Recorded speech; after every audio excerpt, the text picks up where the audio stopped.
ക്രിസ്തീയ സമുദായത്തിലെ ആളുകൾ, നിഷ്പക്ഷമായി ചിന്തിക്കുന്ന ആളുകൾ, വൈദികരടക്കമുള്ള ആളുകൾ ഇതിനെ രംഗത്ത് വന്നിട്ടുണ്ട്.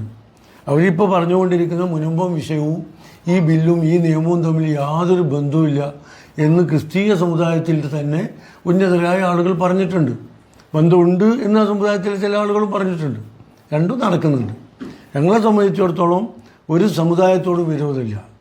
ഈ നിയമം ഇവിടെ പറയുന്ന മുനമ്പ് വിഷയത്തിൽ വ്യക്തമായ നിലപാട് മുസ്ലിം ലീഗ് പറഞ്ഞതാണ്.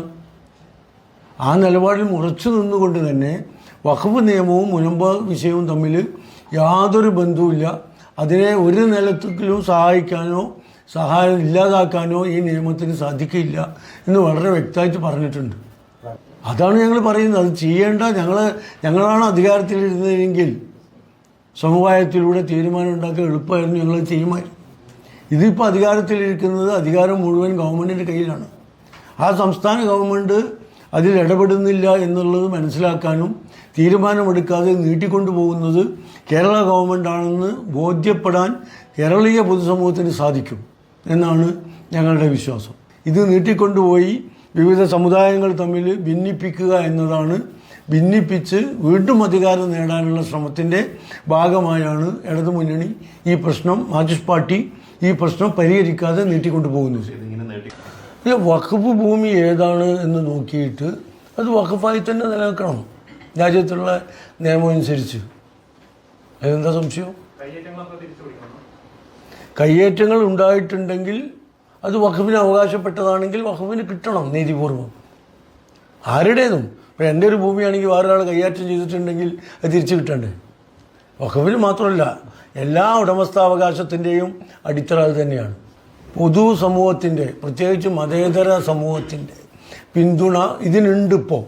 അതുകൊണ്ടാണ് പാർലമെൻറ്റിൽ ഇത്രയധികം വോട്ട് കിട്ടിയതും ഇത്ര ശക്തമായ ഡിബേറ്റ് നടന്നതും മുസ്ലിങ്ങളല്ലാത്ത പാർലമെൻറ്റേറിയന്മാർ അതിശക്തമായി ഈ ബില്ലിനെതിരെ പാർലമെൻറ്റിൽ നിലയുറപ്പിച്ച് പ്രസംഗിച്ചൊക്കെ അതിൻ്റെ ഭാഗം തന്നെയാണ്. ആ ബോധം നിലനിർത്തിക്കൊണ്ട്, ആ രീതി നിലനിർത്തിക്കൊണ്ട് മുന്നോട്ട് പോകണം എന്ന് തന്നെയാണ് മുസ്ലിം ലീഗ് ആഗ്രഹിക്കുന്നത്. മതനിരപേക്ഷ സമൂഹത്തിൻ്റെ പിന്തുണ വേണം, അവരെയും കൂടി സഹകരിപ്പിച്ചുകൊണ്ട് ഇത് പോകണം.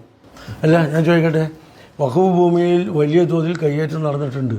അത് മോചിപ്പിക്കാനാണ് ശ്രീ മോദിയുടെ ശ്രമമെങ്കിൽ ഈ കയ്യേറ്റം നടന്ന ഭൂമികൾ പിടിച്ചെടുത്ത് വഖഫ് ബോർഡിനെ ഏൽപ്പിക്കുമോ? അത് പറയുന്നില്ലല്ലോ. ഗവൺമെൻറ് പിടിച്ചെടുക്കുന്ന പറയുന്നത്, കലക്ടറെ ഏൽപ്പിക്കാനാണ് പറയുന്നത്. അപ്പോൾ ആ പറഞ്ഞതിൽ എന്ത് സത്യമുള്ളത്? അങ്ങനെ പറയുമ്പോൾ തന്നെ പറയുന്നത് പാവപ്പെട്ട മുസ്ലിങ്ങളുടെ ഭൂമി എന്ത് ചെയ്തിട്ടുണ്ട്, വലിയ തോതിൽ ബോർഡ് കയ്യേറിയിട്ടുണ്ട്. ബോർഡ് കയ്യേറിയിട്ടുണ്ട്. ബോർഡ് അവകാശവാദം ഉന്നയിക്കുന്നുണ്ട്. ആ ശരിയാ. അത് ഏത് പാവപ്പെട്ട മുസ്ലിമിൻ്റെതാണെന്ന് അറിയില്ല. ഒരു മുസ്ലിമും അവൻ്റെ ഭൂമി വഖഫ് ബോർഡ് കയ്യേറിയെന്ന് പറഞ്ഞിട്ടില്ല. കേരളത്തിൽ നിരന്തരം അത്തരം പരാതികൾ.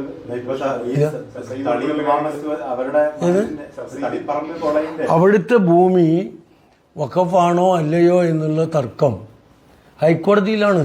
അവർ തീരുമാനിച്ചോട്ടെ. അല്ല, ലീസിന് കൊടുത്താണ്. കയ്യേറാനല്ല, അത് അവർ ലീസിന്, പാടത്തിന്, അതാണ് ലീസ് ഇംഗ്ലീഷിൽ. അപ്പോൾ ആ ലീസിന് കൊടുത്ത ഭൂമിയെ സംബന്ധിച്ചുള്ള തർക്കമുണ്ട്. അത് കോടതിയുടെ മുമ്പിലുള്ള വ്യവഹാരമാണ്. അതിൽ നമുക്ക് ഇടപെടാൻ കഴിയില്ല. അത് കോടതി തീരുമാനിക്കട്ടെ.